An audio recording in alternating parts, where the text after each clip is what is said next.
Good morning. Let's continue with the discussion on the stacking effect. So, the idea was this. Suppose you had a single NMOS transistor with the gate grounded. Of course, the body is also grounded here. Maybe I should write that explicitly.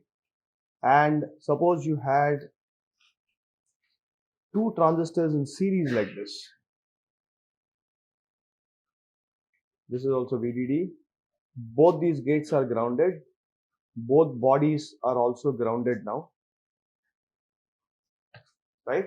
And the assumption was, okay, this is of width W. Each of these transistors has a width of W, right? So now the question is, how different is the leakage current through these two stacks, right? So we made some assumptions. If we assumed 1, ideality factor n equal to 1, right? Then body effect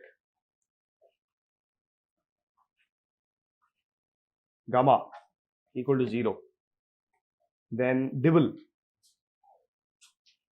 eta equal to 0, right? We made these assumptions and maybe one more assumption, but we'll come to that when needed, right? And we found out that if you make these assumptions, then this intermediate node Vx basically goes and settles at phi t ln 2, correct? And therefore, if you look at the leakage current through this stack,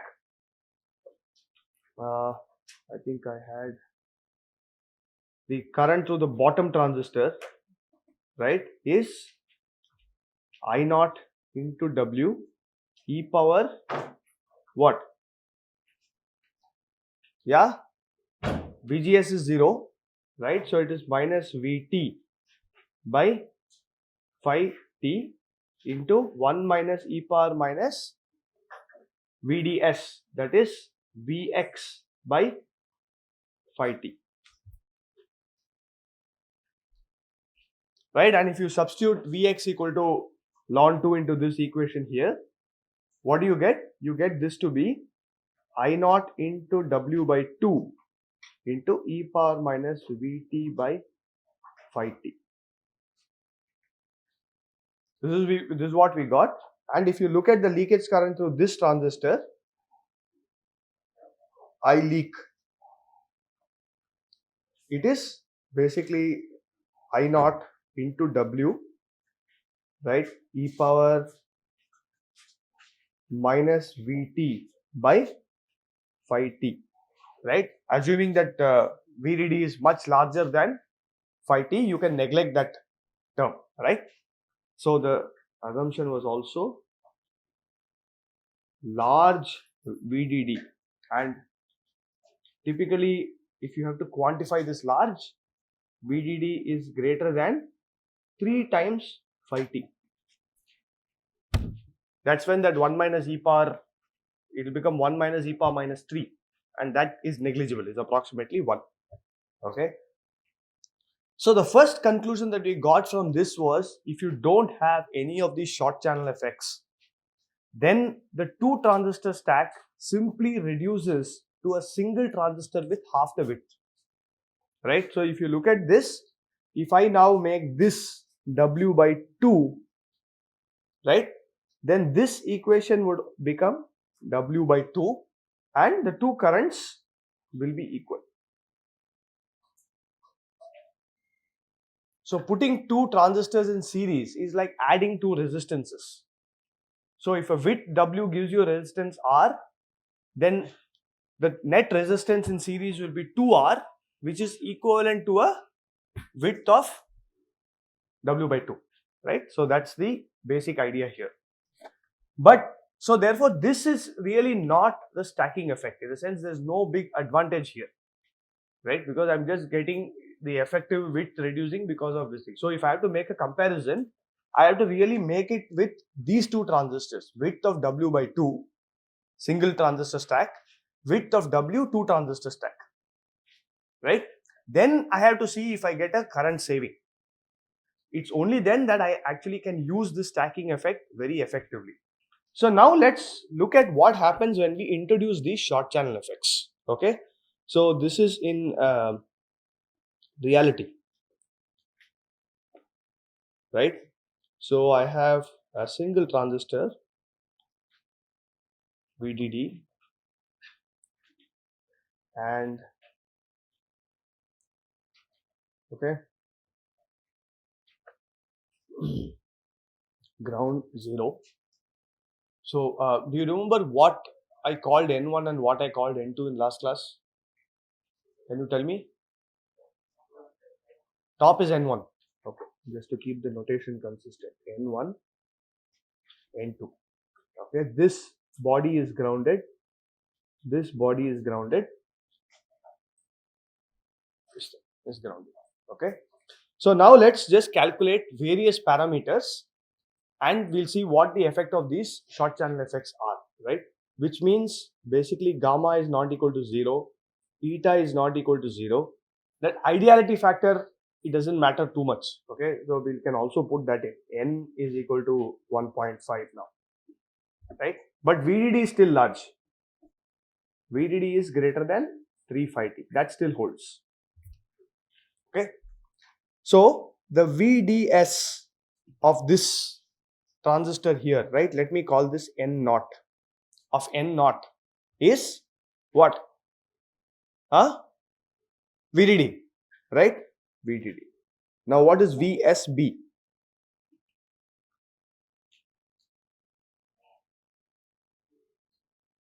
0, right? So therefore, what will happen to this VT of N naught? It will be VT naught, but there will be this Dibble effect, right? There's going to, so it will basically be VTH naught minus eta times VDD. Okay. Now we will write down the corresponding equations for these two transistor stack as well. Okay. N1, N2, VDS, VSB, and then VTH. Okay. What is VDS for? So this is, by the way, VX. So for N2, what is VDS? VX, right? And Vx is where? 5T ln 2. You just saw it, right? Somewhere very close to ground, couple of millivolts actually, right? It's not even, if 5T is 26 millivolt, ln 2 is less than 1. So it's even less than 26 millivolts. So it's nearly ground. Okay. Now what about VSB? 0. VTH for this bottom transistor. So it will be VTH naught minus eta times Vx. Now VDS for N1. VDD minus Vx. Right? VSB is what? No, Vx.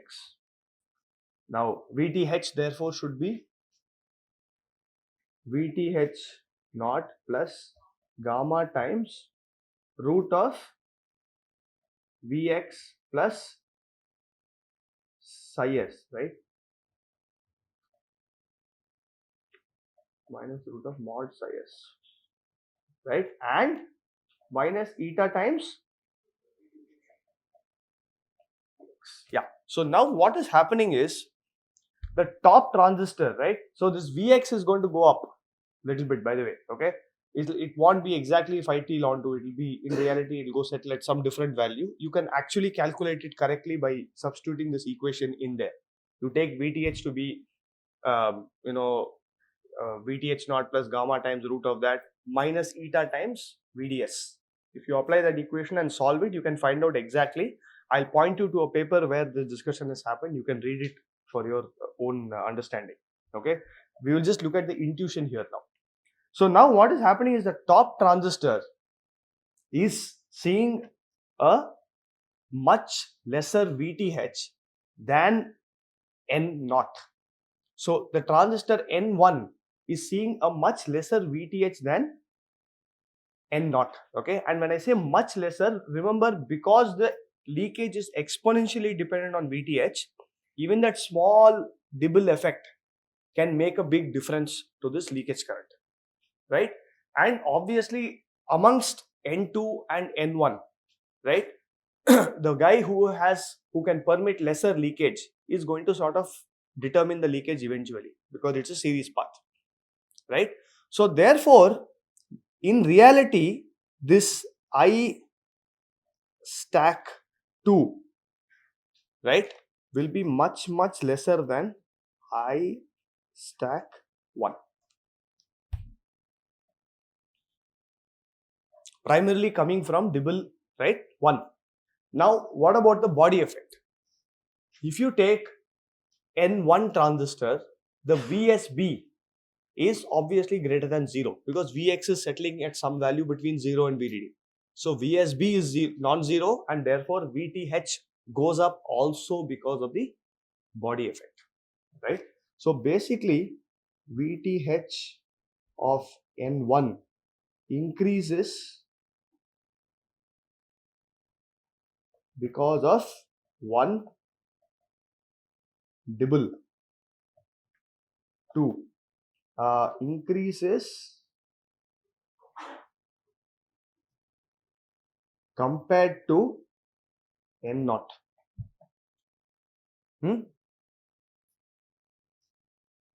VTH of N0 is minus eta times VDD. Here it is minus eta VDD is there, but there is plus eta times Vx. So the VTH increases compared to N0 transistor, and 2 because of body effect,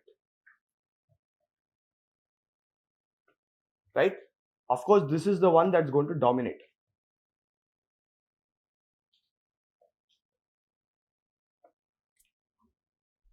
Okay. So any questions here? You can refer that paper and go through that whole derivation, right? It's a very interesting derivation that happens. The key point I want to convey here is, if you just take a long channel device without all these short channel effects, then you will not get that much of a saving. It comes because of all these short channel effects. That's the key point that I want to convey here. Okay. And of course, leakage itself became a problem only because of short channel effects. So, you have to use it only here. You don't have to use it in a long channel device. Okay. Now how do I use this technique? Okay. So let us look at this. Just consider a simple inverter change circuit, because we have not done other gates till now. I will not go into that. Let's assume that this is my circuit. Okay. My input A, output Y. Okay. Now if the input is 0 here, this will be 1, 0 and so on. And then you're going to have a leakage current, right? So let's assume both NMOS and PMOS leakage are equal, right? So if there are N gates, the leakage will be N into I of either the NMOS or PMOS. It doesn't matter. Let's assume both are the same, right? N gates are now leaking in parallel. And let's say this is very high. Now, how do I reduce the leakage? Okay. So the thing is, one thing to do is to take this inverter and convert it to a 2-stack inverter like this.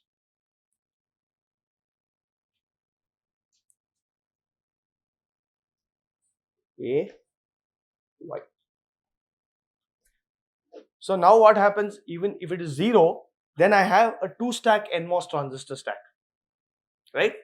And therefore the leakage will be exponentially lesser per gate.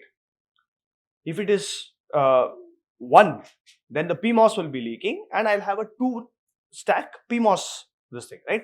Of course, the issue here is later we will see that the delay will go up significantly, because now I have to discharge through 2 transistors in series. Effectively, it's like R plus R, the resistance is 2R, rather than discharging through just R. Delay is going to go up significantly. So therefore, this cannot be done at every single gate level. Okay. So for that reason, what is done is people adopt this technique of a sleep transistor. Okay, sleep transistor idea is like this. I want to pull out the ground nodes of all these inverters, right? That is basically this node. Okay, normally I would connect it to ground. I'm now going to disconnect it from ground, and what I will do is I will add one transistor like this.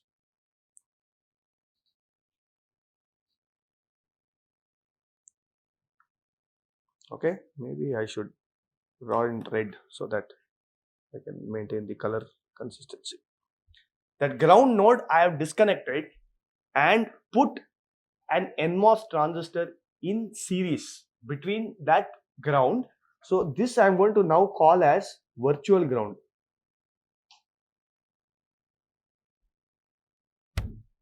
Okay, and this is my actual ground. So between the virtual ground and the actual ground, I have added an NMOS transistor, and I will control this by the signal called sleep. Okay, or I will call it sleep bar. So what will happen when sleep equals 0? Yeah? Yes, the NMOS transistor, right? And this transistor, I'm going to call it the sleep transistor.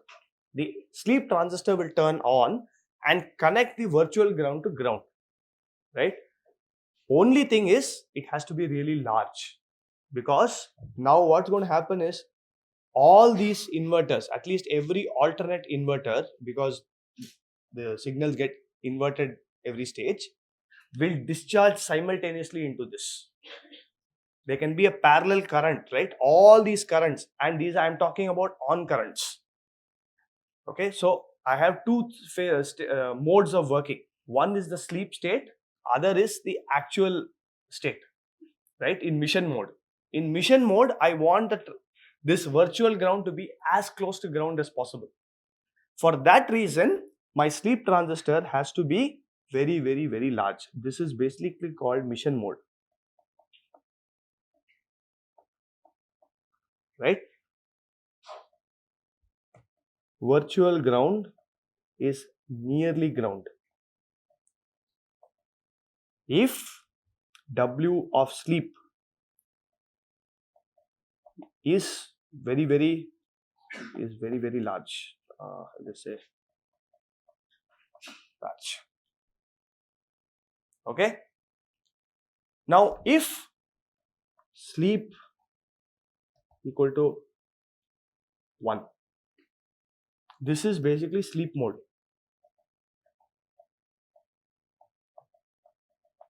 right? What will happen when sleep equal to 1? The NMOS transistor is, sleep transistor is off. Now what happens to the stack of every single inverter now? Every single inverter on this, right, is now going to see 2 stacked transistors from the output to the ground on the NMOS side only, not on the PMOS side, right? You're following me? So if I take this particular inverter, this guy is actually just our regular inverter, PMOS, NMOS, and then it's coming to the virtual ground.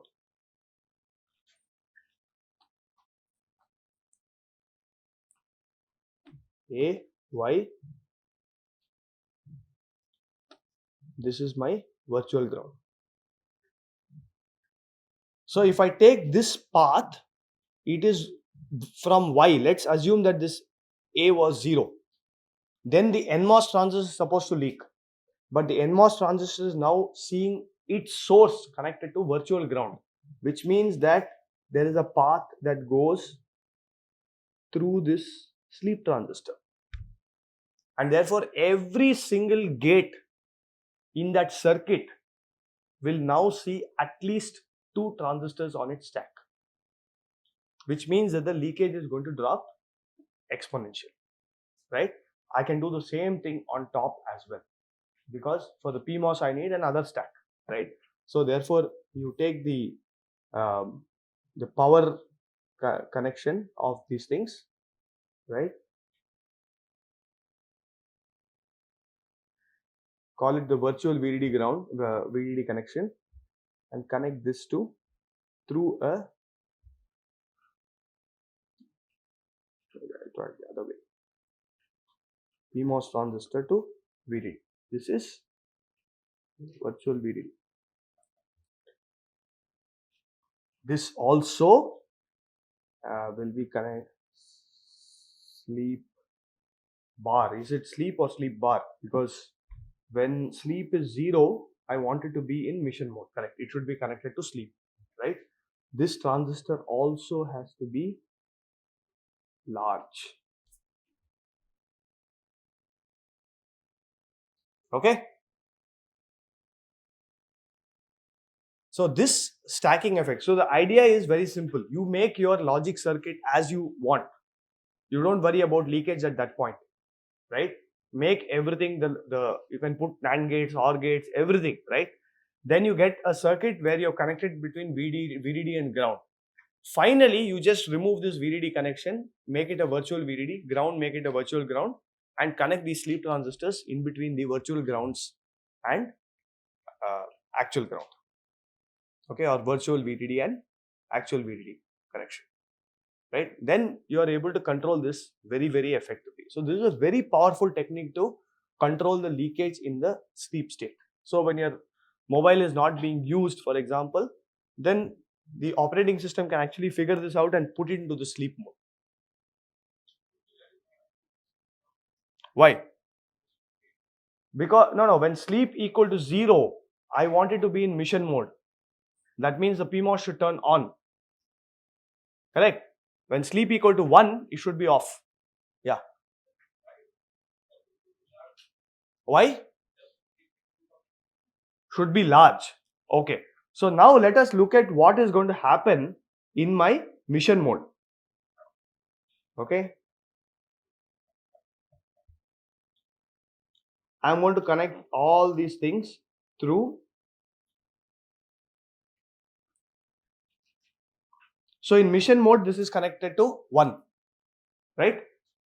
So let's assume that the input made a transition. This will now make a transition like this, then like this. Right? So what will happen is, from every alternate inverter, you're going to have a discharge current.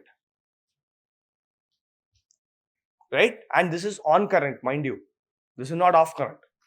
Right? In the transient phase, this is an on current, and all that current has to flow through this. Now, if this transistor has a very small width, then the only way this transistor can accommodate a very large current is to increase VDS. Correct? If VDS increases, my ground node is actually going to bounce. The virtual ground node, which should be very close to ground, is actually going up. Now that will ruin your circuit. So the only way you can maintain that high current through this and also keep the virtual ground node very close to actual ground is to have a very, very large width. Right?